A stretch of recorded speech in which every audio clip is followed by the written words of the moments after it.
ও আল্লাহ রক্ষা করো, ক্ষমা করো, তুমি ছাড়া কেউ নাই।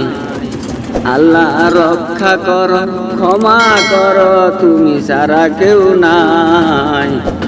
আমার ঘর বাড়ি বাসাইয়া নিছে নিষ্ঠুর বন্যায়, হাই গো ঘর বাড়ি বাসাইয়া দিল নিষ্ঠুর বন্যা। ওই আমি যাইব কোথায়, করব কি যে পাই না তো উপায়।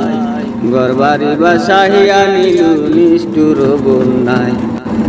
আল্লাহ রক্ষা করো, ক্ষমা করো, তুমি ছাড়া কেউ নাই। আমার ঘর বাড়ি বাসাইয়া নিছি নিষ্ঠুর বন্যায় গো, ঘর বাড়ি বাসাইয়া নিছি নিষ্ঠুর বন্যা। সো গাইস, ভিডিওটা যদি ভালো লাগে তাহলে অবশ্যই একটা লাইক, একটা কমেন্ট, একটা শেয়ার করে দিবেন। আর অবশ্যই আপনার মতামতটা আমাকে জানিয়ে দিবেন। চ্যানেলটাকে সাবস্ক্রাইব করবেন।